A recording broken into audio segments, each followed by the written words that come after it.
Hello, good morning everyone. Selamat pagi.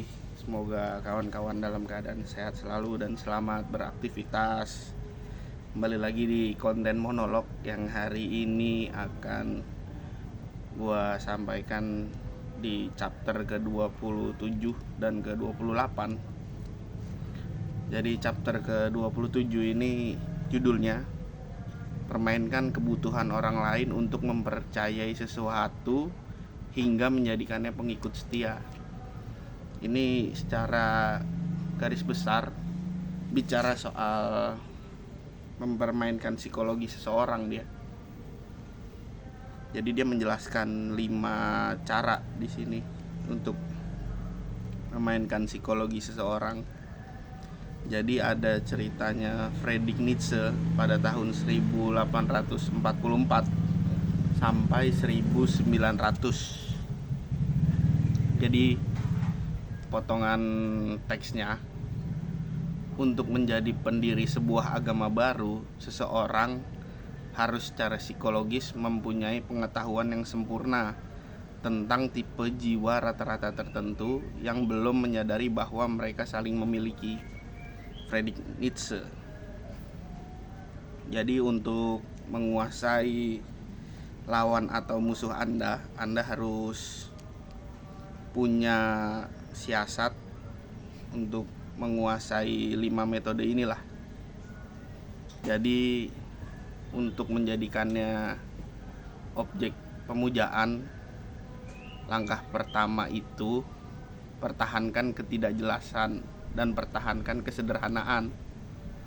Untuk menciptakan sebuah kultus, pertama-tama Anda harus menarik perhatian, seperti layaknya bicara yang samar, terus dalam wawancara yang abstrak, pidato, ya memancing teks-teks yang orang sulit tangkap lah. Pokoknya yang sifatnya dia multitafsir di kalangan pendengar. Namun Anda harus mencakup 2 elemen di dalam satu sisi. Yang pertama, janji sesuatu yang hebat dan transformatif. Di sisi lain, ketidakjelasan total. Itu cobalah untuk menjadikan subjek baru yang Anda targetkan sehingga hanya sedikit orang yang memahaminya. Jika dilakukan dengan benar, kombinasi ini akan mendatangkan manfaat yang cukup wah lah atau menggelegar. Terus di langkah kedua, tekankan hal-hal yang visual dan sensual daripada yang intelektual. Jadi ketika orang-orang yang sudah berkumpul mendengar narasi-narasi ketidakjelasan Anda, dia pasti pertama akan bosan dan kedua akan curiga, skeptis. Jadi untuk mengangkat kebosanan ini, kawan-kawan harus memancing satu ungkapan yang sifatnya rasional dan terukur. Memberikan mereka berpikir rasional adalah hal yang Anda harus tawarkan, serta menghilangkan kabut-kabut yang ada dalam benak mereka. Jadi mancing lah ini. Dia cerita langkah keduanya, mancing. Seperti orangnya jadi menangkap ini samar-samar, tapi mancing untuk arah ke sana padahal tidak ke sana arahnya. Kemudian untuk orang-orang yang bosan, Anda perlu membuat hiburan kepada orang-orang yang bosan dan menjauhkan orang yang sinis. Cara terbaik melakukan ini ada dalam seni berteater. Kelilingi dengan kemewahan buat mengikut Anda terpesona dengan kemegahan visual. Penuhi matanya dengan pertunjukan yang menarik. Jadi memberikan ego lah ini. Kalau dalam seni teater memberikan ego, memberikan makan ego. Jadi itu.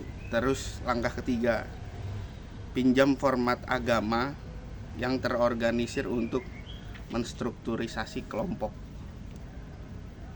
Jadi setelah mereka terhibur egonya dan menghilangkan rasa bosan, Anda perlu meminjam format agama tidak bisa dinafikan bahwa format-format ini sudah lama memegang otoritas dan kendali penuh di kalangan masyarakat. Walaupun di zaman yang otoritas sangat sekuler ini, hal itu bisa diterapkan. Buatlah ritual pengkultusan untuk pengikut Anda. Dalam sebuah hierarki, berikan mereka nama dan gelar bernuansa keagamaan. Mintalah sesembahan dari mereka yang mengisi pundi-pundi dan meningkatkan kekuatan Anda. Jadi setelah langkah kedua tercapai, dia taruhlah orang-orang ini menyampaikan format-format agama. Bahasanya apa ya? Ya kurang lebih pokoknya ini nih, si A nih orang yang tepat dalam hal ini menyampaikan sebuah teks yang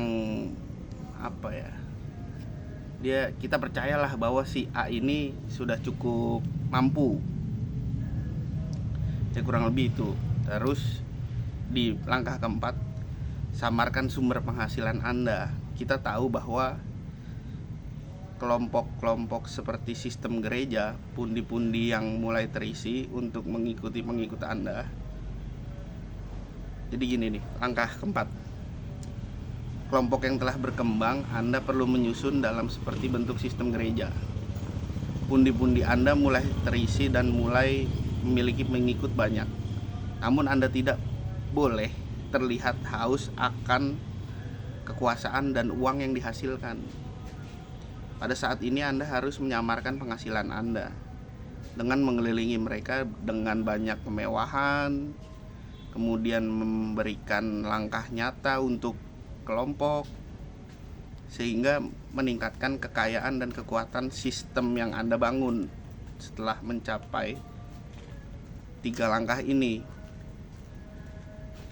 Kemudian untuk langkah berikutnya, metode terakhir, atur dinamika kita versus mereka. Nah ini menarik nih. Jadi kembali memberikan sekat lah ketika langkah ini 1, 2, 3, 4 sudah tercapai. Atur dinamika kita versus mereka. Dia menjelaskan di sini, suatu saat bom waktu seperti kebosanan itu dalam kelompok akan muncul. Untuk menjaga itu, Anda harus melemparkan satu narasi yang kontra lah dengan mereka, sementara Anda menginginkannya tetap bersatu. Jadi dia cerita, lemparin narasi kontra lah ketika pengikut-pengikutnya sudah mulai terkumpul dan merasa bosan, skeptis dan sinis. Cuma dengan catatan di sini harus dijaga juga, jangan sampai overlap. Jadi untuk mempertahankan klub-klub eksklusif ini, pengikatan yang sama dengan kelompok adalah hal yang penting, serta menjangkau tujuan bersama. Kemudian perkuatlah ikatan ini, buatlah gagasan tentang musuh licik yang bertujuan untuk menghancurkan Anda. Jika Anda tidak memiliki musuh, ciptakan musuh sendiri, ciptakan musuh terlebih dahulu. Itu 5 langkah dalam chapter ke-28, kemudian ditutup oleh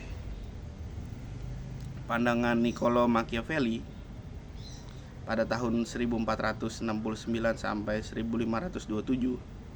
Manusia adalah makhluk yang berpikiran begitu sederhana dan begitu mendominasi oleh kebutuhan-kebutuhan mendesak.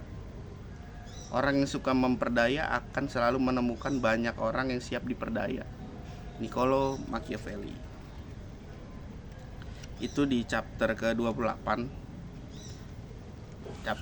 Chapter ke-27 ini masuk ke chapter 20. Chapter 28. Bersaksilah dengan berani.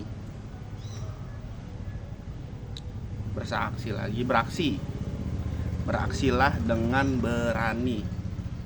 Jadi cerita-cerita di sini menceritakan tentang Napoleon Bonaparte, terus ada Christopher Columbus, ada Henry Kissinger, lalu di bab terakhirnya Niccolo Machiavelli. Jadi beraksilah dengan keberanian, kurang lebih dengan catatan bahwa hal ini harus dikonsepkan secara matang-matang. Berani bukan berarti mengambil langkah bodoh. Berani di sini adalah hal-hal yang perlu dilakukan secara terukur. Jadi ceritanya begini. Ketika waktu Napoleon muda itu dia banyak melihat kegagalan dalam beberapa aksinya lah. Ternyata dalam medan perang itu tidak hanya pemusatan kekuatan dan mencapai langkah kemenangan untuk bertempur. Kemudian di sini dia melihat bahwa kondisi sosial perlu diperhatikan, terus ekonomi perlu diperhatikan, terus analisis masyarakatnya secara psikologis dengan pemimpinnya itu perlu diperhatikan juga. Ini yang dipelajari oleh Napoleon dulu. Makanya ketika Napoleon berjaya pada eranya, dia banyak kegagalan di masa-masa mudanya lah. Tapi dia berkaca bahwa dalam lingkungan sosial yang canggung dan penyegan, Anda akan menemukan langkah-langkah untuk melemahkan kekuasaan di sana. Bahkan orang yang baru seperti Napoleon pada akhirnya memiliki kekuatan yang besar untuk mencapai kekuasaan. Lalu ada ceritanya Christopher Columbus. Jadi dia cerita di sini ketika dia berlayar menyusuri benua Amerika, dia menawarkan perjanjian yang sangat tidak masuk akal ke Raja Spanyol. Jadi dia minta kepada Raja Raja Spanyol untuk menemukan benua Amerika. Dia minta penghormatan lebih lah, padahal dia hanya seorang pelayar biasa. Jadi dia ingin disebutnya sebagai Laksamana Agung Samudra. Kemudian ketika dia menemukan benua Amerika, jadi istana Spanyol ini setuju sebelum menemukan benua Amerika lah. Jadi sebelum perlayaran Christopher Columbus, jadi dia memberikan penawaran sebagai ya pelayar kecil lah. Dia minta ketika kembali ke Spanyol, ke negerinya, dia minta untuk orang-orang menyebutnya sebagai Laksamana Agung Samudra. Nah itu kan tuntutan yang cukup wah lah. Nah dia berani dan terukur. Kemudian dia berhasil menemukan benua Amerika di sana. Dan istana pun ketika kembali dia dilulukan dan menyetujuinya. Dan pulanglah Christopher Columbus dengan rasa hormat yang didapatkannya. Kemudian terakhir ada cerita Henry Kissinger.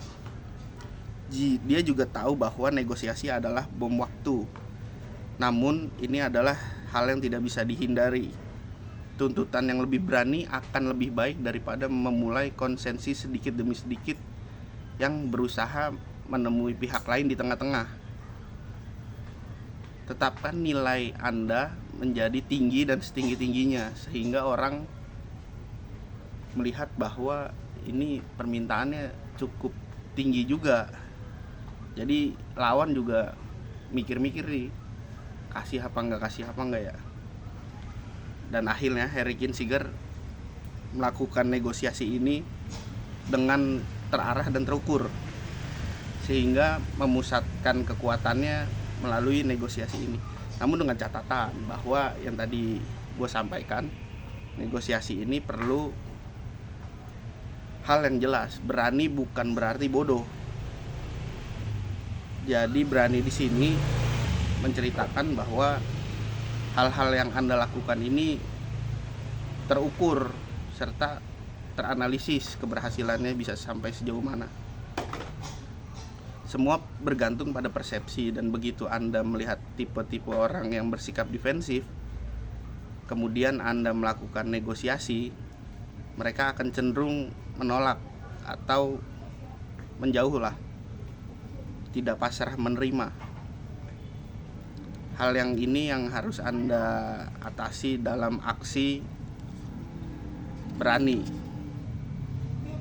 Jadi itu cerita terakhir di chapter ke-28.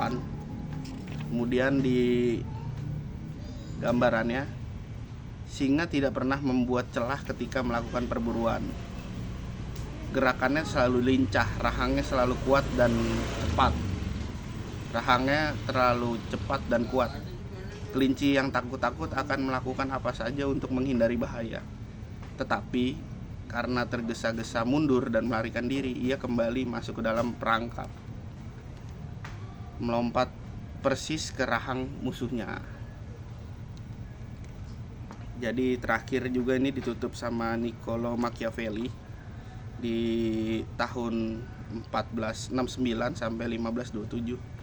Tentu saja aku berpikir bahwa lebih baik menjadi orang yang nekat daripada orang yang berhati-hati.